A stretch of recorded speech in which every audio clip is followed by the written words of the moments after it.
El siguiente segmento tiene contenido o opinión. La entrevista en A Primera Hora. Analizamos los hechos del momento junto a sus protagonistas.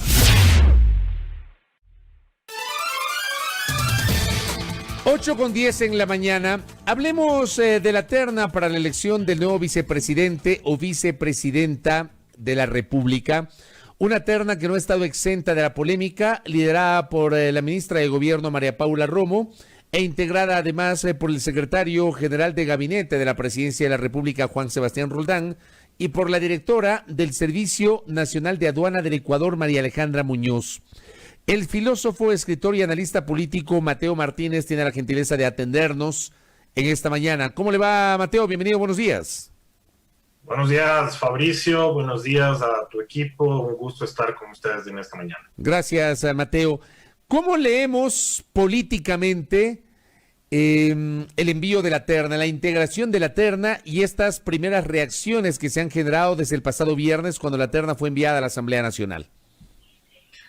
Bueno, yo creo que la terna refleja de cierta manera un encierro del gobierno dentro de sí mismo. Es una especie como de proyección, de darle las espaldas al país y al mismo tiempo es una especie de clausura un tanto gris del proceso de diálogo que ha fracasado estrepitosamente, ¿no? Es una terna en la cual no se ha buscado, como fue con el caso de Otto Sonnenholzner, una persona que viniese de fuera, sin un pasado político reconocible, alguien que trate de refrescar un poco la gestión de gobierno. Aquí lo que se ha intentado es reiterar en lo mismo, en un, digamos, conjunto de personas que son sumamente cercanas al presidente, y pues me parece que tras los acontecimientos que ha vivido el país, al menos desde octubre, y sobre todo en este periodo de pandemia, lo que muestra el gobierno con la elección de esta terna es un desinterés completo por la política y también por el malestar que siente la ciudadanía.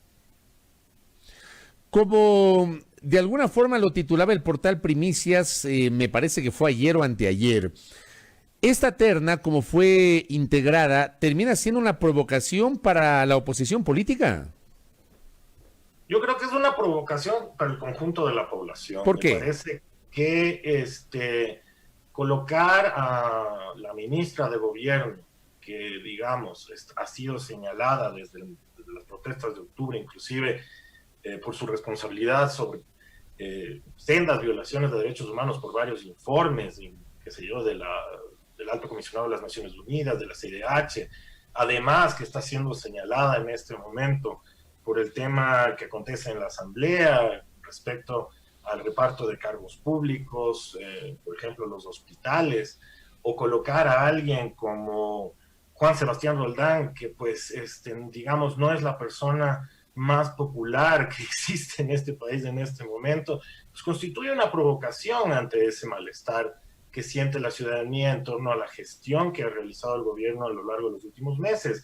En primer lugar, con la crisis política que hubo en octubre, que a mí me parece y sigo pensando que debieron renunciar varios ministros en esa crisis, y después con la pandemia, que me parece que no ha sido la gestión más acertada. Pero sin lugar a dudas, tanto María Paula Romo como el secretario de Gabinete Roldán han sido quienes han conducido la política durante todos estos meses, y la terna también refleja una intencionalidad del gobierno como de crearse una serie de garantías en este momento, dado que las principales funciones del vicepresidente son reemplazar al presidente, pues, ¿no?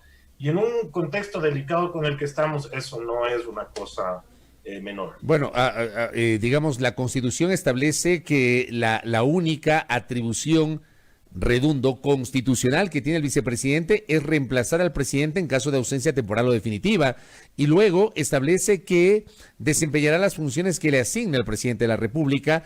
Basta recordar lo que pasó con Jorge Glass. A Jorge Glass le asignaron las áreas estratégicas y luego el presidente le retiró esas funciones y el vicepresidente se quedó sin funciones. A María Alejandra Vicuña igualmente le encargaron temas asociados a cuestiones sociales y luego le retiraron esas funciones. Pero digo, como se viene, obviamente hay algunos comentarios sobre las dificultades que podría enfrentar el gobierno en los últimos 10 meses de su mandato a nivel político, y por eso, como usted dice, Mateo, el presidente Moreno quiere blindarse poniendo como vicepresidente o vicepresidenta a alguien como las personas que acabamos de mencionar.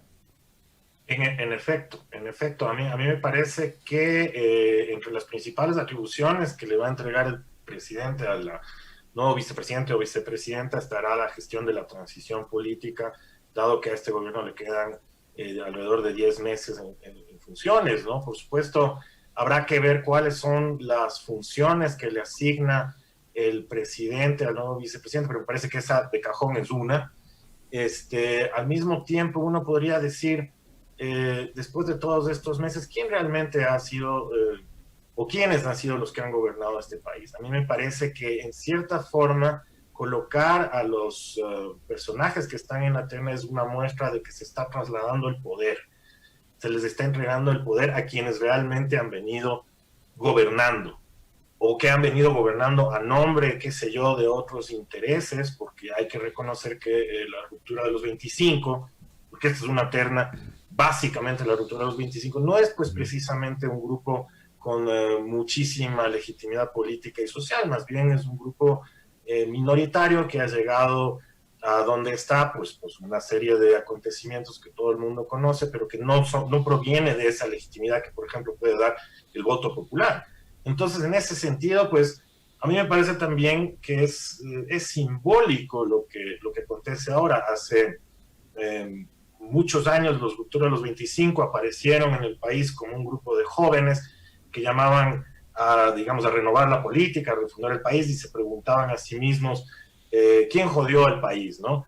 Uno podría decir ahora que después de todos estos años, pues que ellos son parte ya de la clase política que en el inicio criticaban, y habría que devolverles también al mismo tiempo la pregunta de quién jodió al país, porque el país actualmente está objetivamente también jodido. Entonces, todas esas serie de preguntas saltan cuando uno se pregunta qué es lo que está realmente detrás de esta terna. A mí me parece que ellos también deben estar aspirando a ocupar estos cargos porque no lo van a hacer de ninguna otra forma. Uno nada más tiene que recordar su participación en las elecciones y sabrá que por lo menos por esa vía no iban a acceder al poder. Entonces, en resumen, me parece que es una muestra de una descomposición política también, de una descomposición política de ellos como grupo, de una descomposición política del propio gobierno, que ha fracasado, por ejemplo, con la iniciativa del diálogo. En este momento todo el mundo lo que está pensando más bien es de ya que se vayan y ver quién es el que les va a reemplazar. Me parece que es un cierre de gestión de pronto hasta apropiado a todo este periodo de gobierno que lamentablemente para el país ha sido un fracaso. ¿Usted cree que ese diálogo en los últimos 10 meses del gobierno ya no tiene posibilidades de reconstituirse? En absoluto. Este es un gobierno que está básicamente ya de salida, no tiene ninguna otra aspiración que gestionar la transición y blindarse a sí mismo de los riesgos que esta supone.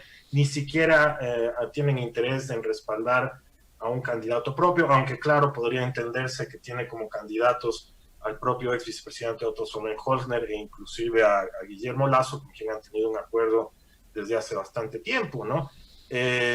Algunas personas inclusive sostienen que ellos dos serían los caballos que están yendo a esta contienda con el respaldo del gobierno, pero bueno, formalmente no se presenta así.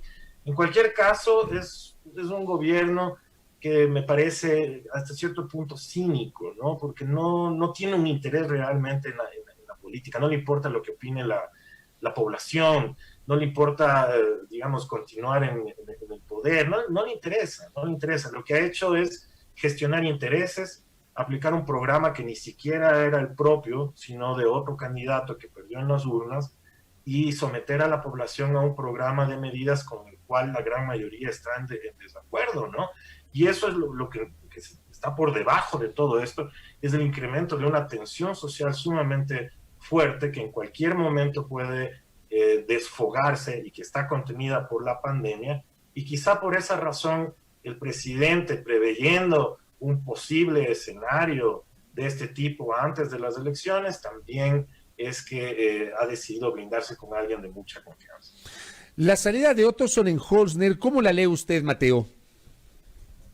Bueno, yo pienso que será candidato, que él está saliendo para tomar suficiente distancia del gobierno previo al proceso electoral. Por supuesto, en este momento el ex vicepresidente dice que él es apolítico, que él ya ha servido al país, que ha cumplido sus funciones, pero obviamente en política eso sabemos muy bien que no están. Hay intereses y su interés en este momento es ser candidato. Por supuesto, para ser candidato necesitará gestionar el apoyo de diversos sectores porque él por sí mismo no tiene un movimiento, pero estoy seguro de que habrán muchos que estarán interesados en apoyarle para la próxima contienda. Pero usted sí lo ve como candidato presidencial.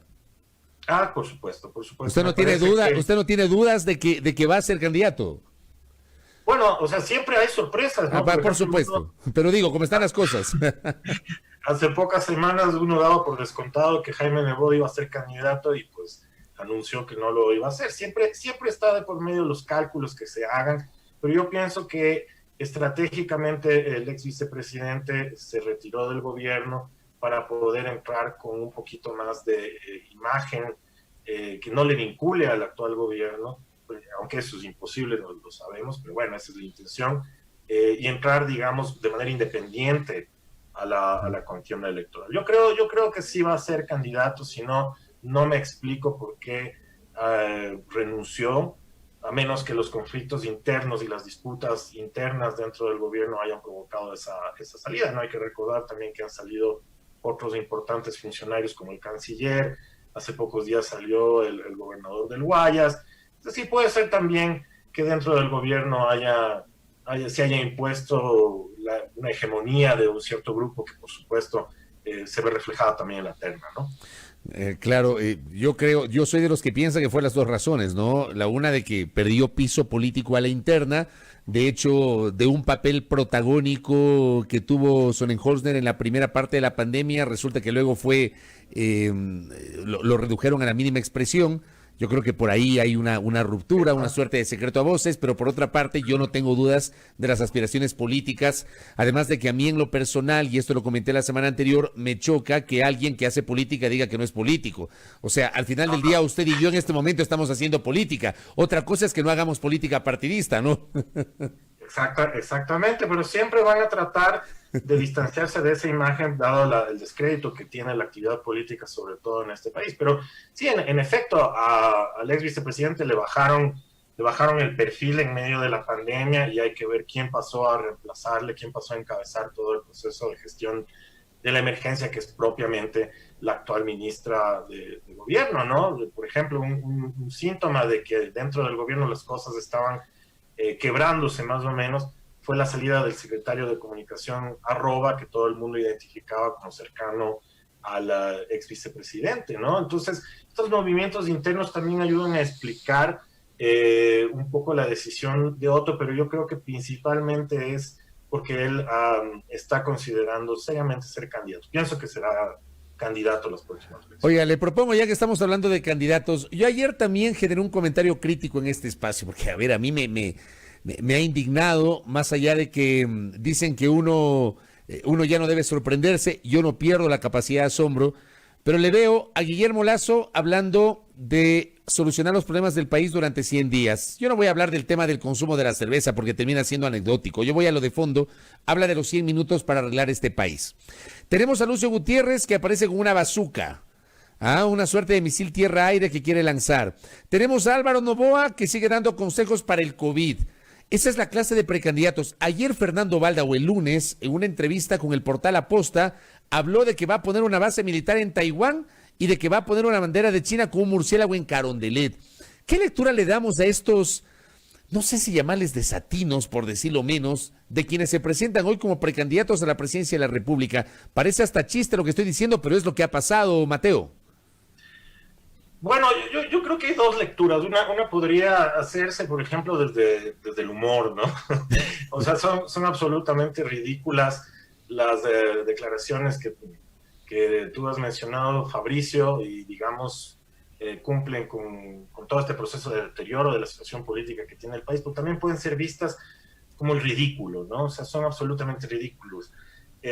Uno frente al ridículo puede tener dos actitudes. Una, o sinceramente ofuscarse o reírse. Yo he tomado la decisión de, al ver tanta descomposición y tantas declaraciones tan pintorescas y absurdas como estas, de reírme, ¿no? O sea, reírme porque la política realmente no es esto.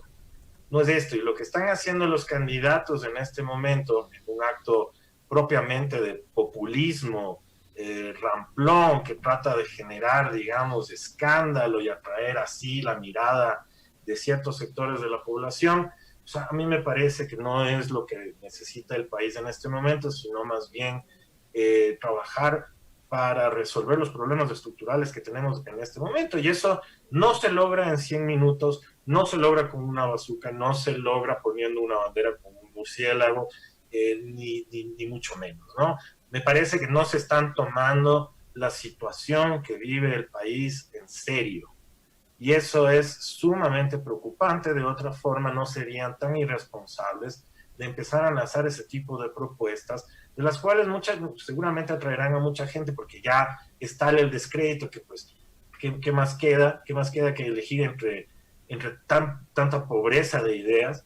Pero para otros esto les debe molestar muchísimo, y esa es la razón por la cual empiezan a haber propuestas más serias en otros sectores. Acabamos de escuchar a Leonidas Issa, y a mí me parece que ese es un discurso político muy fuerte, ¿no?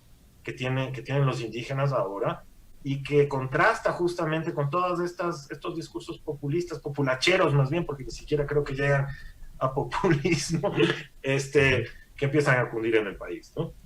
Este movimiento indígena, ya que habló del tema de Issa, este movimiento indígena se asemeja al Pachacuti que irrumpe en la arena política en el año 96, cuando se alía con el movimiento Nuevo País, postulan un candidato presidencial que fue Freddy Ehlers, y Freddy Ehlers quedó tercero, estuvo a punto de entrar a la segunda vuelta electoral en el año 96. Pero digo, guardando las distancias, ¿este movimiento indígena se parece al del año 96 o está muy distante? Bueno, es interesante porque justo en las últimas semanas se han cumplido 30 años del levantamiento indígena. Del 90, Una claro. de las cosas que dicen las dirigencias de aquel entonces es que las nuevas generaciones dentro del movimiento, que se reconocen a sí mismas como las hijos del levantamiento, también tienen que repensar su propia historia. Yo pienso que existen semejanzas y existen diferencias, como todo proceso histórico, no son exactamente iguales. El día de hoy tenemos un movimiento con una composición más heterogénea, tenemos también muchísimos indígenas que ahora están en las ciudades, que son profesionales. Ya esa idea del indígena que vive en el campo, en el sector rural, me parece que está en crisis. Ahora existen pueblos indígenas en las ciudades que son sumamente importantes, y por supuesto eso también empieza a reflejarse en el quehacer político. A mí me parece que una cosa que tiene que entender el país es que los indígenas son una fuerza política sumamente importante que ha provocado cambios decisivos en el funcionamiento de la sociedad ecuatoriana, han conducido a procesos de democratización sumamente importantes, y por supuesto no hay que temer que inclusive puedan llegar a ser gobierno, ¿no? A mí me parece que eso es justamente de lo que se trata la democracia, y el reconocimiento a la importancia histórica que ha tenido el movimiento indígena para este país, ¿no? Correcto. En cualquier caso, se ve con mucho interés la emergencia de nuevos liderazgos dentro del movimiento, que justamente provienen de estos procesos históricos. Correcto. Y lo último, Mateo, ¿qué pasa con el correísmo? ¿Cómo le ve usted? Bueno, yo, ¿qué puedo decir? Me parece que es necesario en el correísmo, justamente en este momento, repensarse a sí mismo, ¿no? Me parece que es necesario hacer una autocrítica. Eso es algo también que señaló hace pocos minutos Leonidas Issa, sobre todo en términos de que siguen reiterando en una serie de errores. Uno solamente tiene que entrar a la cuenta del expresidente Rafael Correa y va a ver que parecería que no se ha aprendido nada de lo que ha pasado en este país en los últimos 15 años. Me parece que si es que el correísmo quiere volver a ser o representar una alternativa, digamos, real para la población de este país, tiene que someterse a un proceso de reconocimiento de que se han cometido errores, muchos errores, de que ha habido autoritarismo, de que se persiguió y se criminalizó a los movimientos sociales, de que no se lograron hacer las transformaciones que se prometieron. Es decir, todo un proceso de reflexión interna que les permita a ellos mismos, por su propio bien y por el bien del país, dado que representan un sector bastante amplio de la población, les permita renovarse políticamente. Me parece lamentablemente que en este punto la dependencia que tiene la Revolución Ciudadana del liderazgo de Rafael Correa es un obstáculo para este proceso, pero si ellos quieren evolucionar políticamente, pues tendrán que hacerlo, ¿no? Ahora, la semana anterior dieron un paso, la semana anterior anunciaron una confluencia con otros sectores políticos y sociales. Digo, ¿ese paso es destacable o no, Mateo?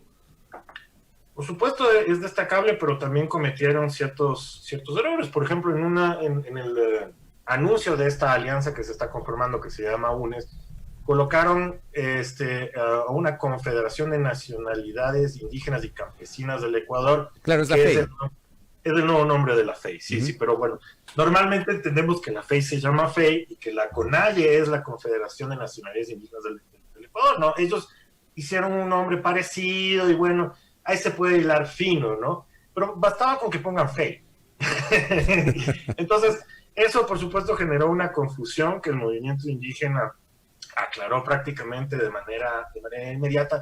¿Y qué es lo que genera eso en el fondo? Genera desconfianza. Genera esta idea de que siguen manteniéndose ciertas prácticas que ya fueron cuestionadas en el pasado, que no ayudan en nada. No ayudan en nada, ni siquiera una intencionalidad de tejer diálogos con otros sectores. Generan desconfianza. Es una falta de respeto, además, a las otras organizaciones, me parece a mí. Y por supuesto, eso es otra vez otro obstáculo en las intenciones de crear un frente que tienen. Me parece que esto acontece porque no han hecho un proceso de autocrítica. Solamente se aprende cuando uno se mira a sí mismo, observa sus errores y está decidido a no repetirlos más. Y eso es algo que no se ve todavía en los correístas. Correcto. Mateo, gracias por este interesantísimo análisis sobre lo que está pasando en la política, sobre lo que está ocurriendo con las reacciones en torno a la terna del vicepresidente o vicepresidenta de la República, que podría ser debatida por el Pleno de la Asamblea Nacional entre viernes y sábado próximos. Gracias por el tiempo, Mateo. Un abrazo. Gracias a ustedes y un saludo a todos sus oyentes. Gracias a nuestro invitado, el escritor y analista político Mateo Martínez, con una valoración de lo que ocurre en la política ecuatoriana.